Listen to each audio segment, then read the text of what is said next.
I'm Julia Szabo, also known as Pet Reporter, and I am the Living with Dogs columnist for Dogster.com. I've actually written 6 books, and I'm hard at work on my next one. It will be about dogs. That's as much as I can say right now. I love dogs, and I think nobody's life is complete without one. So I'm here to tell you about a variety of different dog breeds that might suit your lifestyle. I hope you'll adopt one soon. The Cavalier King Charles Spaniel's history is encoded in her breed name. It was King Charles II of England who popularized this breed. He loved them, he would cuddle with them on his lap even during cabinet meetings, you know, that kind of thing. And some complain that he was more concerned with his dog's welfare than perhaps his people. But be that as it may, I think a lot of dog people can relate to that. The dog's regal lineage would continue for many decades and centuries, and in fact, Queen Victoria had a beloved Cavalier King Charles named Dash, or Dashie. And Dash was her loyal companion. She had a pretty difficult childhood with a lot of pressure on her, and this little dog was a really big shoulder to cry on. So, you know, as a Spaniel, he's just the sweetest dog. I mean, you look into the eyes of the Cavalier and you just smile. This is the most cheerful little dog you can imagine, so gentle and adorable.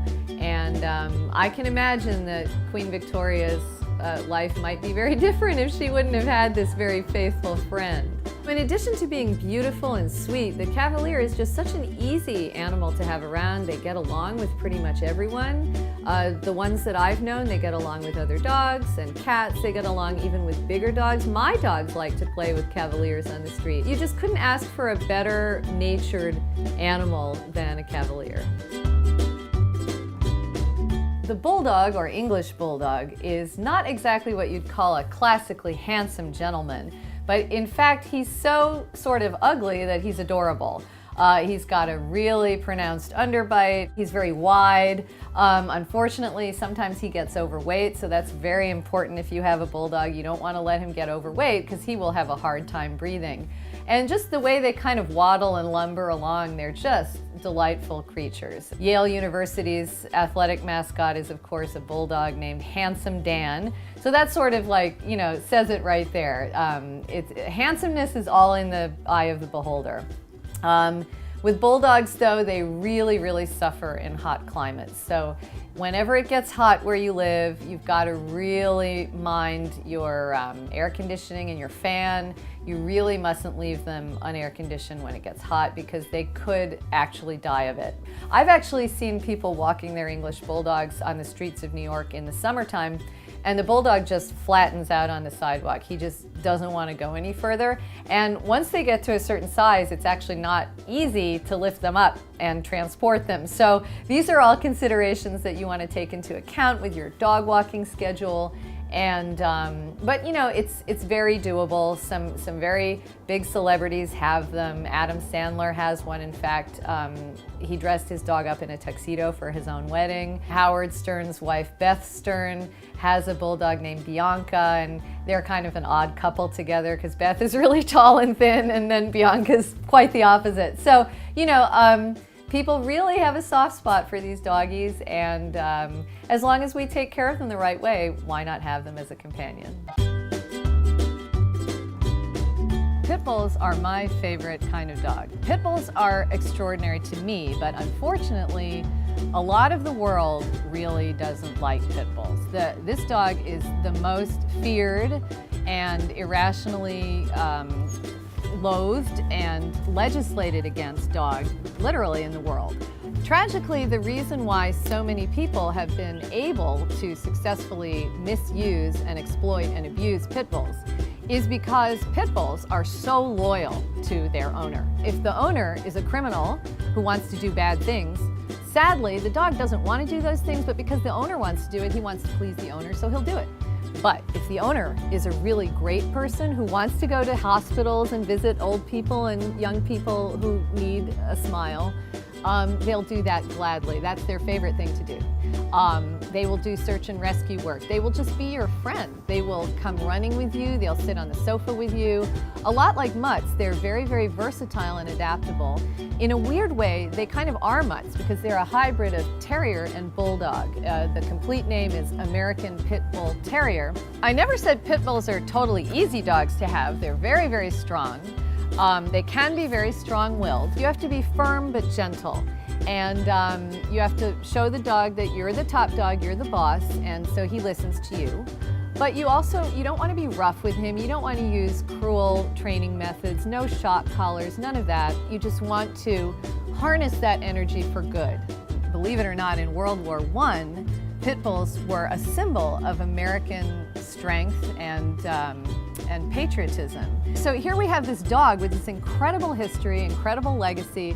Let's appreciate him. Let's go to our local animal shelter, which sadly is like as much as 90% pit bulls, and, you know, give him a home.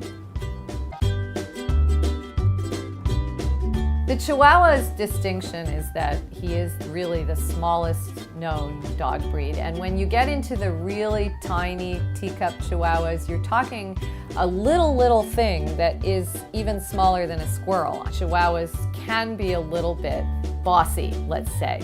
And I think that's because when you feel that small in a huge, big world, you know, you feel really vulnerable, and sometimes you have to beat your chest and make a loud noise to make up for it. So that's something to remember with Chihuahuas, is that they can sometimes feel threatened just by the sheer size of a person. Now, this can become a problem with children, with small toddlers, because a small toddler to a Chihuahua looks like an ogre, and it's unpredictable, and it might hurt you somehow. So this is really not a great mix, is to have children and Chihuahuas. It's not ideal. It can be done with lots of supervision. But really, the Chihuahua has become quite a kind of a status symbol for a lot of celebrities. They kind of tote their little dog in their little purse. That's fine, because the Chihuahua loves to be close to you. They love to be carried around. Problem is when people get tired of the Chihuahua and they just toss them away. This happens a lot. We see the animal shelters just flooded with Chihuahuas, and it's really, really sad. So I guess my hope for Chihuahuas is that people don't equate something small with something insignificant and disposable, because it's not. It's still a little dog, a little soul, and it's actually a big soul in a tiny body, and they deserve the same respect that the biggest Great Dane would get. Lassie is like the ultimate collie. Lassie is probably still the most popular, famous dog star in the dog star constellation. The first Lassie movie was 1943. Lassie Come Home. Everybody knows this movie with Roddy McDowall and Elizabeth Taylor, and you know, it's of course such a heartwarming story. The reality, though, is that collies really are like that. They're incredibly hardworking. They're great family dogs. They're wonderful companions. It is a case of Hollywood glamorizing something, but it's not that far from the truth. Lassie was so famous that she had her own star on the Hollywood Walk of Fame. It's still there, and nobody really deserves it more, because the collie really is a showstopper and a dog with a lot of star quality. They're very sensitive, like all dogs are, and they have lots of lifestyle needs. They want to be with you, and they want to serve you. They want to have a job. Frequently around airports, there have been kind of a problem to do with geese flying, and so they become a menace to the pilots and to air traffic control. What people very ingeniously have done is use their dogs to chase the geese away, and a lot of dogs have that prey instinct to run after birds.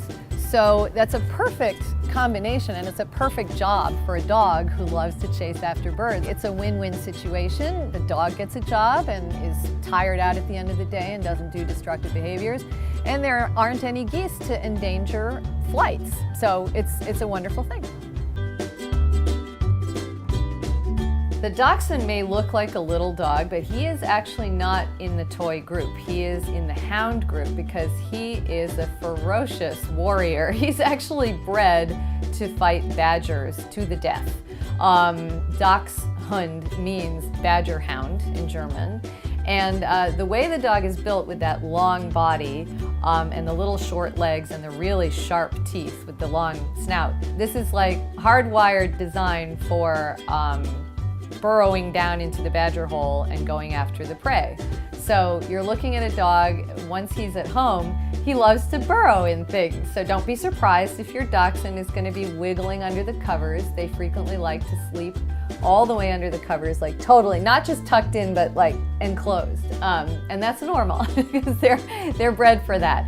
A lot of really legendary people have had this breed of dog. We're looking at Pablo Picasso, William Randolph Hearst, and the great artists Andy Warhol and David Hockney were huge Dachshund fans too. He's not really such a little dog. He has a huge attitude.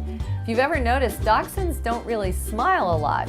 A lot of dogs have a little smile, like a little dolphin, but Dachshunds are very, very serious. The great humorist H.L. Mencken once said that a Dachshund is a half a dog high and a dog and a half long. So you have to be aware when you're walking one or caring for one that they're going to walk differently. They're going to have their own pace and their own kind of gait. So let's say you want to mix two kinds of dogs in one home. Just be aware of that one dog with long legs is going to go in one way and the Dachshund is going to go in her own way.